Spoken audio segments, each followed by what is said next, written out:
Dear students, last video में हमने discuss किया था कि हम मॉडल मेथड की हेल्प से सुपर इम्पोजेबल मिरर इमेज या non super imposable mirror image को कैसे पहचान सकते हैं। तो आज हम डिस्कस करेंगे कि सिमेट्री मेथड कैसे हेल्प करेगा ये पहचानने में कि मिरर इमेज सुपर इम्पोजेबल है या नॉन सुपर इम्पोजेबल।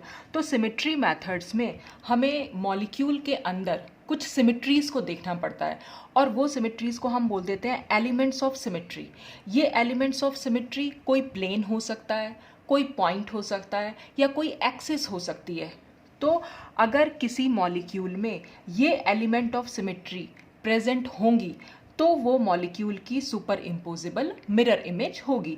इसमें ये लिखा हुआ भी है कि if a molecule contains any element of symmetry it will have super imposable mirror image. ठीक है, तो अब वो एलिमेंट्स ऑफ सिमेट्री होती क्या है, बस वही हम आज यहाँ पर डिस्कस करेंगे। तो सबसे पहली एलिमेंट ऑफ सिमेट्री है प्लेन ऑफ सिमेट्री, जिसको हम सिग्मा से डिनोट करते हैं। तो अब ये प्लेन ऑफ सिमेट्री क्या होती है? प्लेन ऑफ सिमेट्री होती है an imaginary plane that bisects molecule in such a way that the two parts are mirror images of each other. यानी कि हम किसी मॉलिक्यूल में एक ऐसा इमेजिनरी प्लेन यानी एक ऐसे प्लेन को इमेजिन करें जब हम उस प्लेन को रखेंगे तो इस तरीके से रखेंगे या उस प्लेन को इस तरीके से इमेजिन करेंगे कि जो मॉलिक्यूल के दो पार्ट्स बन जाएंगे वो दोनों पार्ट्स एक दूसरे की मिरर इमेज बने। जैसे फॉर एग्जांपल मैंने यहाँ पर समझाया हुआ भी है, जैसे ये एक एग्जांपल हमने ले लिया। तो यहाँ पर हमने देखा कि इस मॉलिक्यूल में जो प्लेन ऑफ सिमेट्री है वो कुछ इस तरीके से जा रही है। यानी कि अगर मैं एक प्लेन यहाँ पर रख दूँ, या हम कह सकते हैं सपोज मैंने ये प्लेन, ये एक पेपर है जिसको मैंने एक प्लेन, मतलब आप समझ सकते हैं कि हमने एक मिरर रख दिया है। सपोज उस प्लेन को आप एक मिरर समझ लीजिए, हमने ये मिरर यहाँ पर रख दिया है बिल्कुल बीचों बीच। ठीक है, अब क्या होगा जब हमने यहाँ बीचों बीच ये मिरर रख दिया है तो क्या होगा, इस OH की इमेज यहाँ दिखाई देगी, ये COH यहाँ दिखाई देगा, ये H यहाँ दिखाई देगा। या हम ये भी कह सकते हैं कि ये OH यहाँ दिखाई देगा, ये COH यहाँ दिखाई देगा, ये H यहाँ दिखाई देगा। तो दोनों क्या हो जाएंगे, जो दो इक्वल हाफ्स बन गए। यहाँ पर क्या होता है, प्लेन ऑफ सिमेट्री मॉलिक्यूल को दो इक्वल हाफ्स में डिवाइड कर देती है। आप प्लेन ऑफ सिमेट्री की डेफिनेशन ऐसे भी दे सकते हैं कि कोई भी इमेजिनरी प्लेन जो मॉलिक्यूल को दो इक्वल हाफ्स में डिवाइड कर दे, वहाँ उसको हम कहते हैं प्लेन ऑफ सिमेट्री। जैसे यहाँ पर भी अगर यहाँ पर कोई प्लेन रखा जाए तो एक हाफ तो ये बन जाएगा और एक हाफ ये बन जाएगा और दोनों एक दूसरे के बिल्कुल इक्वल होंगे। ये OH के नीचे ठीक OH है, ये COH के नीचे ठीक COOH है और इस H के नीचे ठीक H है। तो हम कहेंगे कि इस मॉलिक्यूल में प्लेन ऑफ सिमेट्री है। अब अगर इसका उल्टा हो जाता, सपोज यहाँ पर OH होता और यहाँ H होता, तो यहाँ पर कोई प्लेन ऑफ सिमेट्री ना हो पाती, क्योंकि अगर हम यहाँ ऐसे प्लेन एक लगा देते तो क्या हो जाता, इस OH के नीचे H आता और इस H के नीचे OH आता। तो मॉलिक्यूल के मतलब एटम के नीचे एटम आना चाहिए। जैसे जब भी हम प्लेन रखेंगे एटम के सामने एटम आए या एटम के नीचे एटम आए, इस तरीके से हम इस प्लेन को इमेजिन कर सकते हैं। जैसे कि नेक्स्ट एग्जाम्पल अगर मैं देखूं, या मैं इसको भी आपको एक एग्जाम्पल की, जैसे ये मैंने पूरा मॉडल बनाया हुआ है यहाँ पर, जो ये वाला एग्जाम्पल है, ये COH है, ये COH है, ये H है, ये H है, ये OH है और ये OH है। मैंने 2D में ही बनाया हुआ है इसको। तो अब क्या होगा, अगर मैंने एक ऐसा प्लेन हमने कहाँ से इमेजिन किया, यहाँ पर। तो अगर मैं यहाँ पर एक शीशा रख दूँ, जिसको कि हम प्लेन मान के चल रहे हैं, ये एक शीशा रख दूँ यहाँ पर, तो क्या होगा, इस ऑरेंज की इमेज जो है इस शीशे में यहाँ दिखाई देगी और इसकी इमेज हमें यहाँ दिखाई देगी। तो इस तरह से ये जो ये वाला प्लेन हुआ, इसको हम कहेंगे कि मॉलिक्यूल में प्लेन ऑफ सिमेट्री है, क्योंकि इस ऑरेंज के ठीक पीछे ऑरेंज आ रहा है, इस पर्पल के ठीक पीछे पर्पल है, ब्लैक के ठीक पीछे पर्पल है, ब्लैक है और ग्रे के ठीक पीछे ग्रे है। और ये भी कह सकते हैं कि इस प्लेन की वजह से ये मॉलिक्यूल दो इक्वल हाफ्स में बट गया है, एक हाफ ये पोर्शन हो जाएगा और एक हाफ ये वाला पोर्शन हो जाएगा। तो इस तरह से प्लेन ऑफ सिमेट्री वो इमेजिनरी प्लेन होता है जो मॉलिक्यूल को दो इक्वल हाफ्स में डिवाइड करता है और वो दोनों इक्वल हाफ्स एक दूसरे की मिरर इमेजेस होते हैं। अब हम आते हैं नेक्स्ट एग्जाम्पल पे, जैसे ये वाला एग्जाम्पल है। यहाँ पर क्या है, अगर मैं इसको ऐसे रख देती प्लेन को, तो क्या होता, CH3 यहाँ पर है, CH3 के उल्टी साइड तो यहाँ पर COH है। तो यहाँ पर क्योंकि दोनों ही डिफरेंट हैं तो इसलिए यहाँ पर कोई प्लेन ऑफ सिमेट्री इस तरीके से तो नहीं हो सकती है। और अगर मैं ये प्लेन ऐसे रख दूँ जो कि यहाँ पर ग्रीन लाइन से शो किया गया है, तो अगर मैं ये प्लेन ऐसे रखूँगी यानी शीशा ऐसे रखा हुआ है तो क्या होगा, इस H के ठीक पीछे हमें H दिखाई दे रहा है। तो हम ये भी कह सकते हैं, इसको इस तरह से भी बोला जा सकता है कि ये दोनों H एक दूसरे को रिफ्लेक्ट कर रहे हैं। और ये जो मॉलिक्यूल है, ये जो एटम यहाँ पर बने हुआ है, COH ग्रुप जो बना हुआ है और ये CH3 ग्रुप जो बना हुआ है, इसको आप ना एक बॉल की तरह इमेजिन कर सकते हैं कि ये एक बॉल है और ये भी एक बॉल है। तो जब मैं यहाँ पर प्लेन लगाऊंगी तो वो बॉल भी दो इक्वल हाफ्स में डिवाइड हो जाएगी और ये वाली बॉल भी दो इक्वल हाफ्स में डिवाइड हो जाएगी और ये दोनों एक दूसरे को रिफ्लेक्ट करेंगे। तो इस तरह से यहाँ पर प्लेन ऑफ सिमेट्री पॉसिबल है। और वो प्लेन ऑफ सिमेट्री कैसी होगी, वो इस तरह से होगी लंबाई में, ठीक है। अच्छा, अब हम आते हैं नेक्स्ट एग्जाम्पल पे। नेक्स्ट एग्जाम्पल में क्या है, एक साइक्लोब्यूटेन का स्ट्रक्चर बनाया हुआ है, ठीक है, और उसमें क्या है, दो Cl ग्रुप ऊपर की साइड अटैच दिखा रखे हैं। जैसे अगर मैं आपको मॉडल की हेल्प से बताऊं तो वो कुछ इस तरीके से बना हुआ है। देखिए जो मैंने ये बनाया हुआ है, बिल्कुल मैंने इसको ऐसे ही रखा हुआ है। ये जो Cl ऊपर, क्योंकि ये हमने अबव द प्लेन दिखा रखा है तो ये भी हमने यहाँ पर अबव द प्लेन, ये जो ब्लैक कलर है की बॉल्स हैं वो तो कार्बन को शो कर रही हैं। जो यहाँ पर 4 कार्बन हैं उन 4 कार्बन को ये 4 बॉल्स जो है ब्लैक वाली शो कर रही है। ये बॉन्ड जो दिख ही रहा है आपको, और यहाँ पर आप देख रहे हैं यहाँ पर कुछ भी नहीं लिखा हुआ है। इसका मतलब इस कार्बन से 2 हाइड्रोजन अटैच्ड हैं, क्योंकि 2 बॉन्ड तो हमें दिखाई दे रहे हैं और कार्बन क्योंकि 4 बॉन्ड बनाता है तो इसलिए 2 बॉन्ड वो हाइड्रोजन के हैं। तो जो मैंने यहाँ पर शो भी कर रखा है कि एक हाइड्रोजन यहाँ पर इस तरह से दिख रहा है और दूसरा हाइड्रोजन यहाँ पर है, ठीक है। और ऐसे इधर की साइड भी एक हाइड्रोजन ये है और दूसरा हाइड्रोजन यहाँ नीचे की साइड है, और इधर की साइड एक ऊपर की साइड Cl है और नीचे की साइड हाइड्रोजन है। ऐसे यहाँ पर भी ऊपर की साइड Cl है और नीचे की साइड हाइड्रोजन है।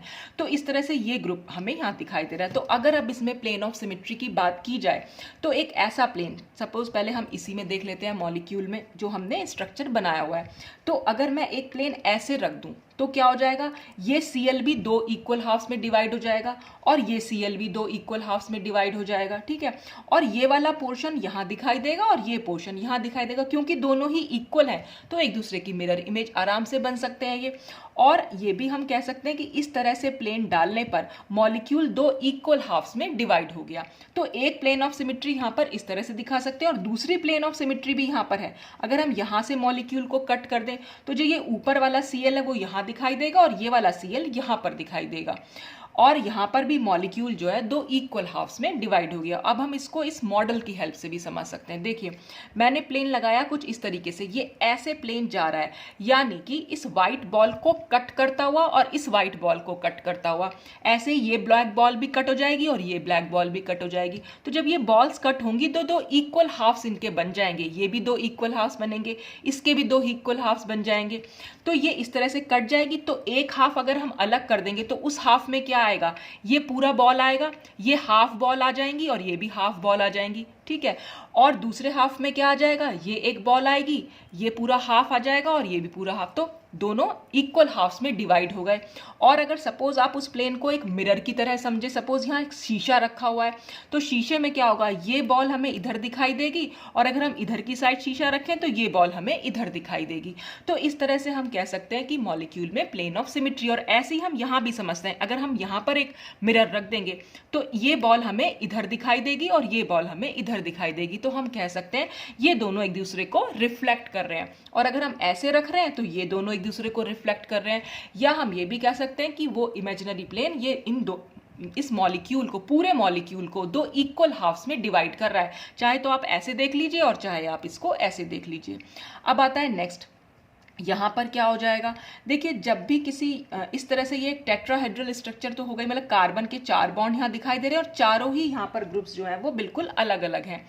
तो यहाँ पर कभी कोई प्लेन ऑफ सिमेट्री नहीं है। अगर चारों ही ग्रुप्स अलग अलग होंगे तो कोई प्लेन ऑफ सिमेट्री नहीं होती है। तो ये ध्यान रखना, अगर कार्बन एसिमेट्रिक कार्बन है और एक ही एसिमेट्रिक कार्बन है, यानी एक कायरल सेंटर है, तो वहां पर कभी भी कोई प्लेन ऑफ सिमेट्री नहीं होगी। लेकिन अगर एक से ज्यादा है, जैसे यहां पर था, यहां पर 2 कायरल सेंटर थे, तो 2 कायरल सेंटर है तो इसलिए यहाँ पर क्या है, यहाँ पर प्लेन ऑफ सिमेट्री कई बार आपको देखने को मिल भी सकती है और नहीं भी मिल सकती है, लेकिन अगर एक कायरल सेंटर हुआ तो आपको वहाँ पर प्लेन ऑफ सिमेट्री नहीं देखने को मिलेगी। तो ये तो सब कुछ था प्लेन ऑफ सिमेट्री के बारे में। अब नेक्स्ट सिमेट्री कौन सी है?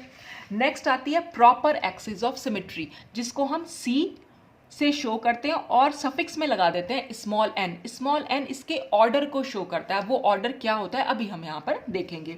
तो ये प्रॉपर एक्सिस ऑफ सिमेट्री होती क्या है? A molecule is said to have a proper axis of order n if a rotation of 360 degree by n around this axis leads to an arrangement which is indistinguishable from the original। मतलब इसका क्या हुआ कि अगर एक molecule को हम rotate कराएं और जिस एंगल पर हम रोटेट करा रहे हैं उस एंगल को तो हम रख देंगे यहाँ, जैसे ये n की वैल्यू अगर हमें निकालनी है तो 360 डिग्री डिवाइडेड बाय थीटा, यानी जिस एंगल पर हम उसे रोटेट करेंगे उस एंगल को यहाँ रखेंगे और फिर उसको सॉल्व करके जो भी आंसर आएगा वो उसका ऑर्डर हो जाता है। अब ये है क्या चीज़ प्रॉपर एक्सिस ऑफ सिमेट्री? ये भी एक ऐसा, हमने एक एक्सिस को इमेजिन कर लिया, एक इमेजिनरी एक्सिस है जिसके अराउंड अगर हम मॉलिक्यूल को रोटेट कर रहे हैं तो रोटेट करने के बाद जिस भी एंगल पर हम उसको रोटेट कर रहे हैं तो हमें जो इमेज मिलेगी वो बिल्कुल ओरिजिनल जैसी होगी। उसको हम ओरिजिनल से डिफ्रेंशिएट नहीं कर सकते, इनडिस्टिंग्विशेबल, मतलब वो ओरिजिनल जैसी ही होगी।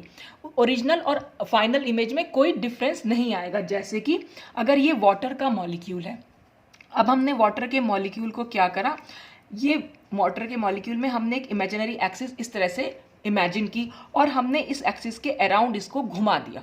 तो जब हमने इसके अराउंड इसको घुमाएंगे तो क्या हो जाएगा, हमें कैसा स्ट्रक्चर मिलेगा? हमें फिर भी ऐसा ही स्ट्रक्चर मिलेगा क्योंकि ये भी एच है और ये भी एच है। तो घुमाने पर भी क्योंकि हमें सेम एच मिल रहा है और ये स्ट्रक्चर में कोई चेंज ना हमें नहीं मिल रहा है, तो हम कहेंगे कि ये दोनों स्ट्रक्चर इनडिस्टिंग्विशेबल है। तो कितने एंगल पर हमने घुमाया? ये वाला एंगल होता है हमारा 180 डिग्री। जब ओ एच यहाँ से एच जो है यहाँ पहुँच जाएगा तो ये 180 डिग्री। जैसे मैं आपको इसको इसकी हेल्प से बनाऊँ, सपोज ये वाला हमारा वाटर का मॉलिक्यूल है, ये ऑक्सीजन हो गई और ये दोनों हाइड्रोजन हो गई। तो हमने अगर इस यहाँ पर इसको रखा हुआ है और ये एक्सिस हमने, जो मेरा पेन है ये हमने एक्सिस मान लिया और इस एक्सिस के अराउंड हम इसको घुमा रहे हैं। और एक्सिस के अराउंड हम कैसे घुमा सकते हैं? इसको हमने इस तरीके से घुमा दिया। तो जब हमने घुमाया तो जो हमारा ओरिजिनल मॉलिक्यूल था वैसे ही हमें अब भी दिखाई पड़ रहा है। तो इसका मतलब इसमें प्रॉपर एक्सिस ऑफ सिमेट्री है, क्योंकि ओरिजिनल मॉलिक्यूल और फाइनल मॉलिक्यूल में कोई डिफरेंशिएशन हम नहीं कर सकते हैं। तो जितने एंगल पर हमने घुमाया 180 डिग्री पर, तो 360 डिग्री डिवाइडेड बाय 180 डिग्री जो भी आपका आंसर आए वो इसका ऑर्डर होता है। यानी सी से तो हम इसको डिनोट करेंगे ही करेंगे, फिर हमें यहाँ पर इस सफिक्स में इसका ऑर्डर लिखना होता है, तो ये हो जाएगा C2। तो हम कहेंगे कि वाटर के अंदर C2 सिमेट्री है, वाटर मॉलिक्यूल में हम C2 सिमेट्री को देख सकते हैं। ठीक है, तो इस तरह से हमें बस मॉलिक्यूल को रोटेट कराना है और जिस एंगल पर रोटेट कराना है बस उस एंगल पर रोटेट कराने के बाद जो भी हमें मॉलिक्यूल की इमेज मिल रही है, इमेज कह सकते हैं, या वहां पर जो भी हमें मॉलिक्यूल मिल रहा है वो ओरिजिनल मॉलिक्यूल जैसा ही होना चाहिए, तब हम वहां पर मानेंगे कि उसमें प्रॉपर एक्सिस ऑफ सिमेट्री है और फिर हम उसका ऑर्डर निकाल लेंगे। जितने एंगल पर हमने उसे रोटेट किया होगा बस उसे 360 डिग्री को उस एंगल से हम डिवाइड कर देंगे, जो आंसर आएगा बस वही उसके अंदर symmetry, proper axis of symmetry होगी। जैसे नेक्स्ट एग्जांपल हमने ले लिया ये वाला, जिसमें एक टेट्राहेड्रल कार्बन है।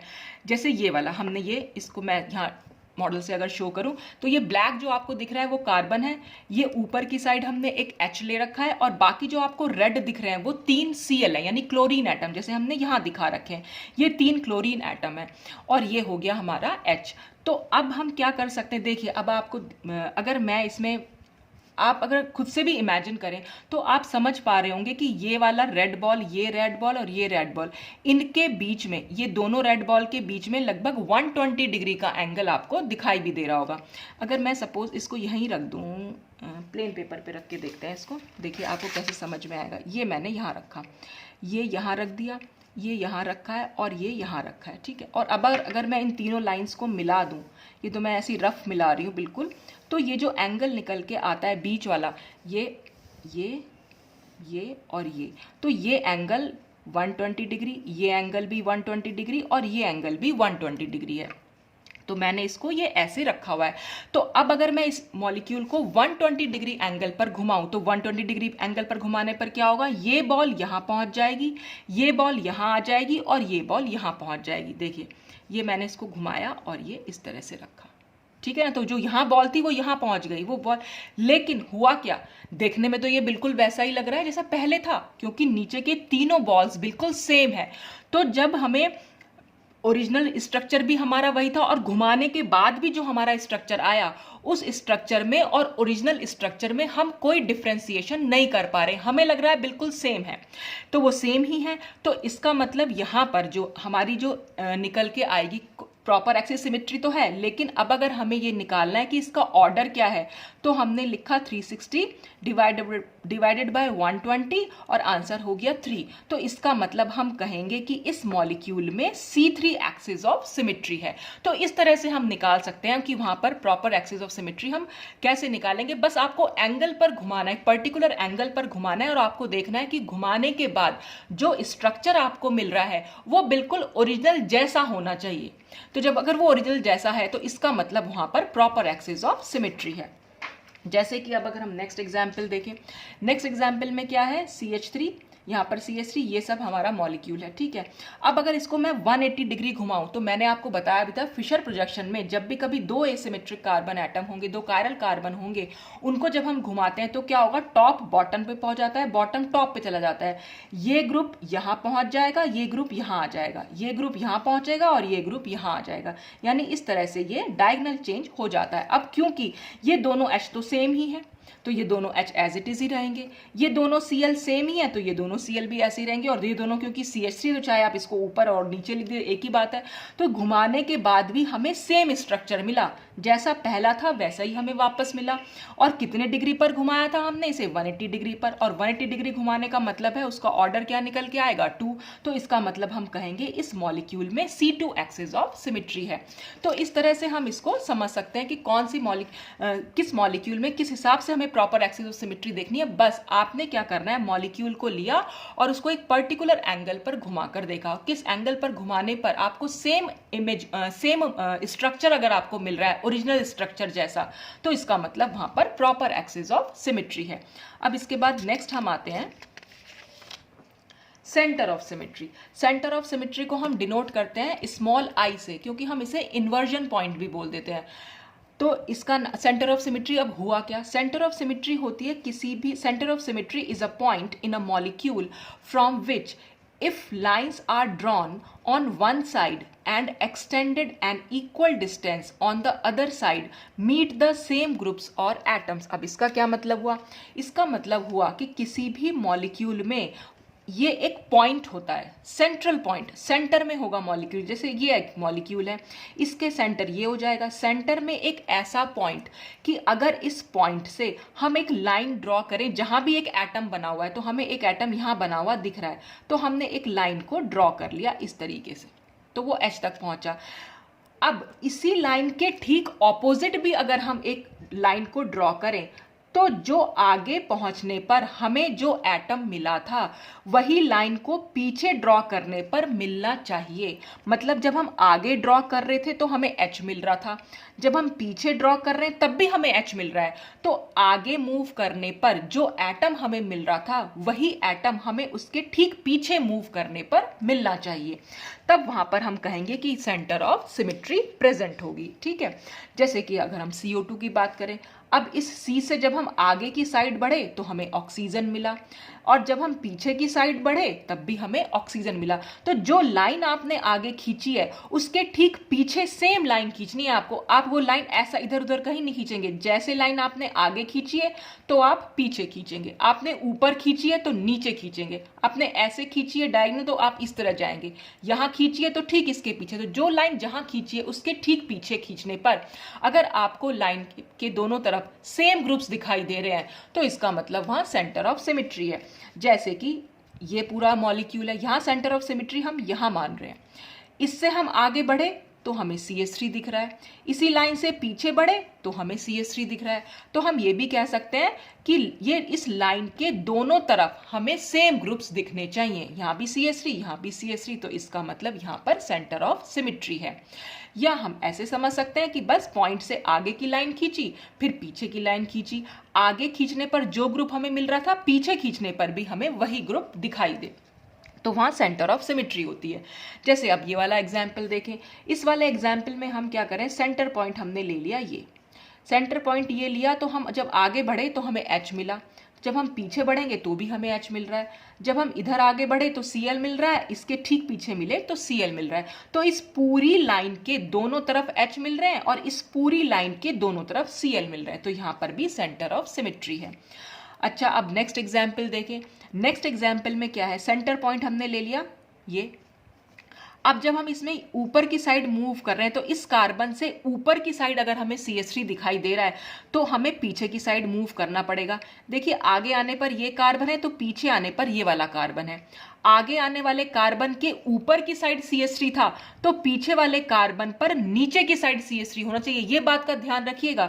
कई बार हम इस स्क्वायर सा जो स्ट्रक्चर होता है, जो हमारा स्क्वायर प्लानर होता है, उस स्ट्रक्चर में, या साइक्लोब्यूटेन जिसको हम कह सकते हैं, साइक्लोब्यूटेन के स्ट्रक्चर में कई बार बच्चे जो है बहुत गलतियां कर देते हैं। वो उनके हिसाब से अगर यहाँ ऊपर CH3 तो यहाँ पर भी ऊपर CH3 होना चाहिए। नहीं, ऐसा नहीं होता, क्योंकि ये ऊपर ग्रुप है ही नहीं। यहाँ पर जो है CH3 अगर ऊपर है तो इसका ऑपोजिट साइड हमें देखना है, तो ऊपर का ऑपोजिट तो नीचे ही आता है, तो इसलिए हमें ये नीचे की साइड मिलना चाहिए। अगर हमें ऊपर एक CH3 मिला है तो अब की बार हमें नीचे एक CH3 मिलना चाहिए। तो एक लाइन हमने ये की, तो लाइन के दोनों तरफ हमें सेम ग्रुप मिले। ऐसे ही जब हम इधर बढ़ेंगे तो इस वाले कार्बन से, क्योंकि ऊपर की साइड Br है, तो पीछे वाले कार्बन से नीचे की साइड एक Br होना चाहिए। तो इस लाइन से दोनों साइड हमें Br मिल रहा है। अच्छा, फिर हम वही बात बढ़ते हैं इस वाले कार्बन के इस H की तरफ। तो देखें, अब अगर हम इस वाले कार्बन के H की तरफ बढ़ रहे हैं तो इस कार्बन से, क्योंकि हमें H ऊपर दिख रहा है, तो अब हम पीछे वाले कार्बन पर जाएंगे। भाई, आगे वाले कार्बन ये है और पीछे वाला कार्बन ये है।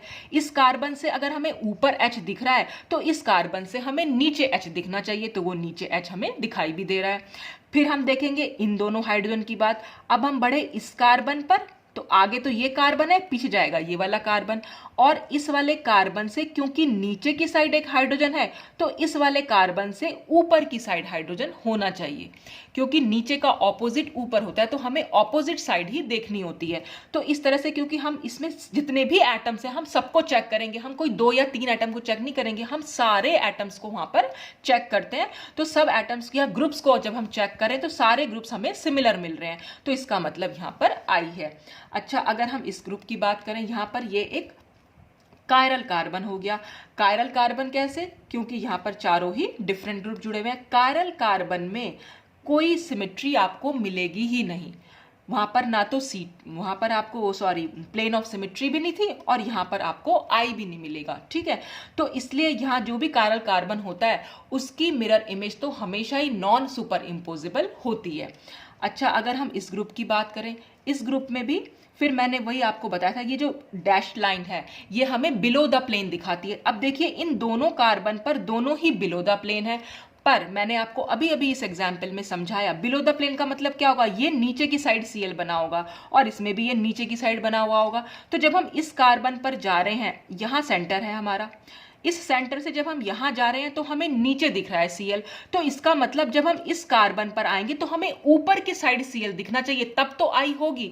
लेकिन क्योंकि इसमें हमें नीचे की साइड Cl दिख रहा है तो इसलिए यहां पर कोई I नहीं है। ठीक ऐसे ही अगर ये स्ट्रक्चर कुछ ऐसे होता, सपोज यहां पर हमें Cl दिखता और यहाँ हमारा ये Cl ऐसे लिखा हुआ था, एक Cl ऊपर लिखा होता और एक Cl नीचे, तब हम कह सकते थे कि यहाँ पर सेंटर ऑफ सिमेट्री है। क्योंकि जब हम इस कार्बन पर मूव करते, इस कार्बन पर क्योंकि ऊपर की साइड Cl है, तो ठीक इसके पीछे वाले कार्बन पर नीचे की साइड Cl होना चाहिए, और नीचे की साइड Cl है भी, इसलिए इस वाले स्ट्रक्चर में या इस वाले कंपाउंड में I है और इस वाले कंपाउंड में कोई I नहीं है। या हम ऐसे भी कहें, अगर हम ये वाला, इसको हम अबव द प्लेन दिखा दें Cl को, यहाँ पर भी अबव द प्लेन दिखा दें, तो यहाँ पर भी कोई I नहीं है। क्यों? क्योंकि ये वाले कार्बन से Cl ऊपर की साइड है और इस वाले कार्बन से भी Cl ऊपर की साइड है, तो दोनों ही ऊपर की साइड है क्योंकि, इसलिए यहां पर कोई I नहीं है। एक Cl अगर ऊपर है तो दूसरा Cl नीचे होना चाहिए, ऑपोजिट साइड पर ग्रुप्स जो है वो प्रेजेंट होने चाहिए, बिल्कुल सेम। तो वो होती है सेंटर ऑफ सिमेट्री। अच्छा, अब नेक्स्ट है, इसमें लास्ट सिमेट्री होती है इम्प्रॉपर एक्सिस ऑफ सिमेट्री या ऑल्टरनेटिंग एक्सिस ऑफ सिमेट्री, या हम इसको रोटेशन रिफ्लेक्शन सिमेट्री भी बोल देते हैं, क्योंकि हम इसमें मॉलिक्यूल को पहले रोटेट कराते हैं और फिर हम उसका रिफ्लेक्शन लेते हैं। तो इसमें बिल्कुल हमें जैसे C2 के लिए, मतलब प्रॉपर एक्सिस ऑफ सिमेट्री के लिए क्या था, पहले मॉलिक्यूल को रोटेट करेंगे एक पर्टिकुलर एंगल पर और फिर उसके बाद हम उसका रिफ्लेक्शन लेंगे, जिस भी एक्सिस पर हमने उसे रोटेट किया है उसके परपेंडिकुलर हम एक मिरर रख देंगे, यानी परपेंडिकुलर रिफ्लेक्शन हमें देखना है।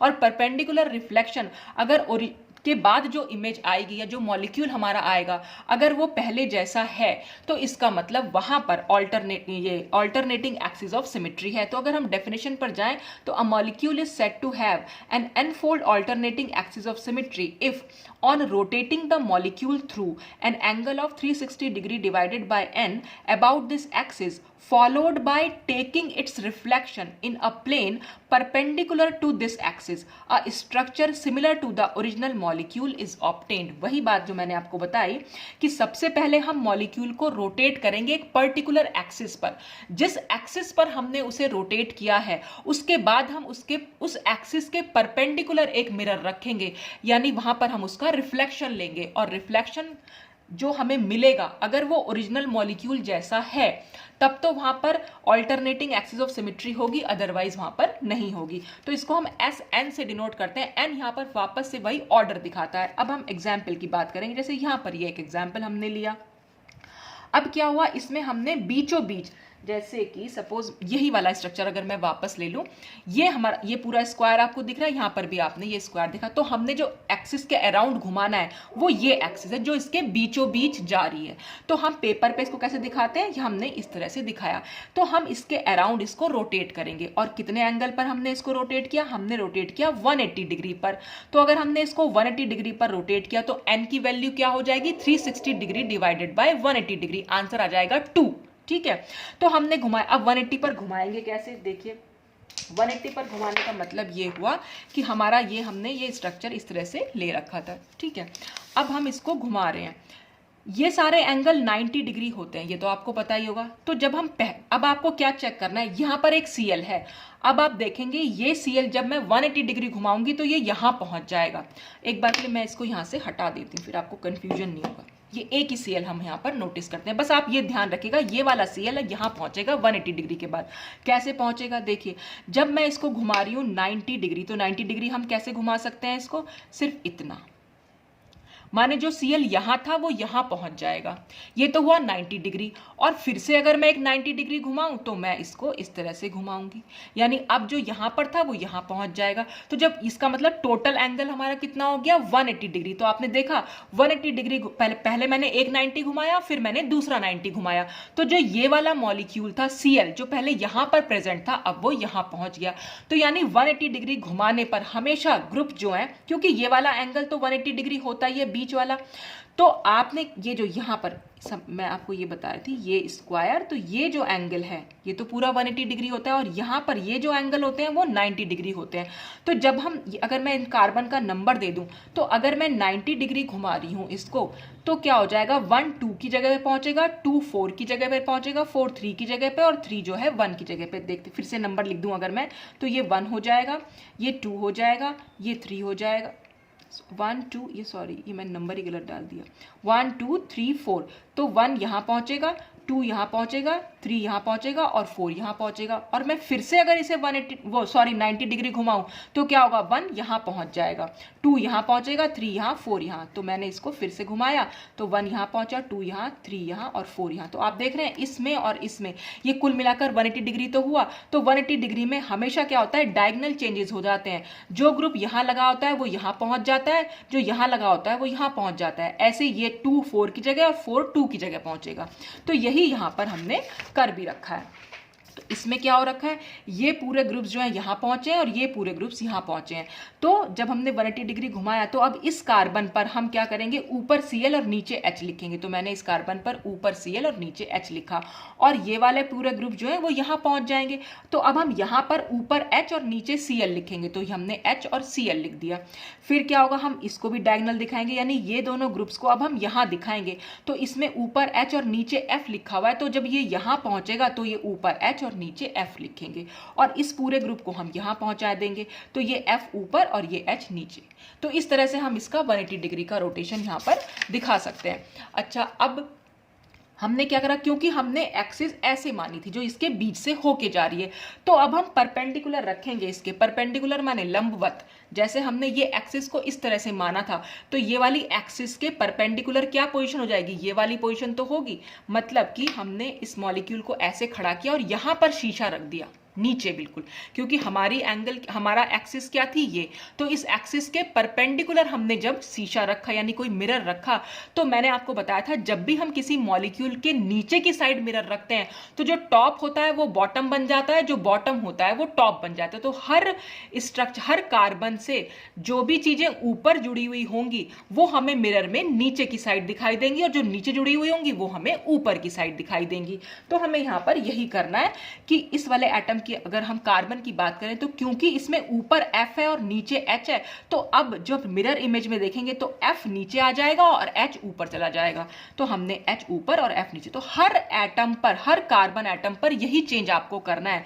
यहां Cl ऊपर है तो अब Cl नीचे हो जाएगा, यहां पे F नीचे है तो यहां पर F ऊपर हो जाएगा, यहां Cl नीचे है तो अब Cl ऊपर हो जाएगा। ठीक है, ये रिफ्लेक्शन हम करके देखते हैं। और रिफ्लेक्शन के बाद जो भी हमें इमेज मिल रही है वो इमेज अगर ओरिजिनल मॉलिक्यूल जैसी, अब आप चेक कीजिए, देखिए यहाँ पहले कार्बन पर Cl ऊपर और H नीचे, तो यहाँ पर भी Cl ऊपर और H नीचे। फिर दूसरे कार्बन पर H ऊपर F नीचे, तो H ऊपर और F नीचे। तीसरे कार्बन पर H ऊपर और Cl नीचे, तो H ऊपर और Cl नीचे। चौथे कार्बन पर F ऊपर और H नीचे, तो F ऊपर और H। इसका मतलब ये बिल्कुल सिमिलर इमेजेस हैं। और अगर ये सिमिलर इमेजेस है तो यहाँ पर ऑल्टरनेटिंग एक्सिस ऑफ सिमेट्री, और कौन सी होगी वो, S2।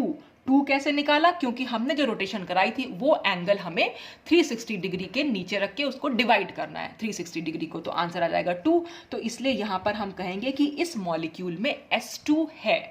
तो ये होती हैं सारे के सारे एलिमेंट ऑफ सिमेट्री। तो आपने क्या करना है, अगर हमें ये चेक करना है कि मॉलिक्यूल की इमेज सुपर इम्पोजेबल है या नॉन सुपर इम्पोजेबल है, तो बस हमें ये सारी एक्सिस ऑफ सिमेट्री, ये सारे सिमेट्री एलिमेंट्स चेक करने हैं। तो अगर उनमें कोई भी एलिमेंट ऑफ सिमेट्री हुआ तो मॉलिक्यूल की मिरर इमेज जो है सुपर इम्पोजेबल होगी, और अगर एलिमेंट ऑफ सिमेट्री नहीं प्रेजेंट हुआ तो मॉलिक्यूल की इमेज नॉन सुपर इम्पोजेबल होगी। तो मैंने यहां पर लिखा भी है, इफ सिग्मा Sn और I is present तो molecule will have super imposable mirror image. यहां पर मैंने CN एक्सिस की बात नहीं की, क्योंकि जो एक्चुअली हम C2 एक्सिस ही देखते हैं। तो C2 एक्सिस कई बार होती भी है मॉलिक्यूल में और नहीं भी होती है, और C2 के होने के बावजूद कई बार मॉलिक्यूल सुपर इम्पोजेबल भी होता है और कई बार मॉलिक्यूल नॉन सुपर इम्पोजेबल भी होता है। तो इसलिए हम C2 की बात नहीं करते हैं, हमें सिर्फ ये 3 एक्सिस से, 3 एलिमेंट ऑफ सिमेट्री से मतलब है। तो अगर ये तीनों एलिमेंट सिमेट्री में से कोई भी एक सिमेट्री अगर मॉलिक्यूल के अंदर प्रेजेंट है तो मॉलिक्यूल की इमेज जो होगी वो सुपर इम्पोजेबल होगी। और अगर ये तीनों ही एब्सेंट हैं, भले ही उसमें C2 हो चाहे ना हो, तो हमें सिर्फ इन तीनों से मतलब है। अगर ये तीनों नहीं है तो मॉलिक्यूल की इमेज नॉन सुपर इम्पोजेबल होगी। तो इस तरह से हम मॉलिक्यूल की इमेज के बारे में कि वो सुपर इम्पोजेबल है या नॉन सुपर इम्पोजेबल है, हम 2 मेथड यूज करते हैं। पहला मैंने मॉडल मेथड पिछले वीडियो में यूज किया था और ये था सिमेट्री मेथड। तो जनरली हम सिमेट्री मेथड ही अप्लाई करते हैं, क्योंकि सिमेट्री मेथड हम कहीं पर भी यूज करके देख सकते हैं।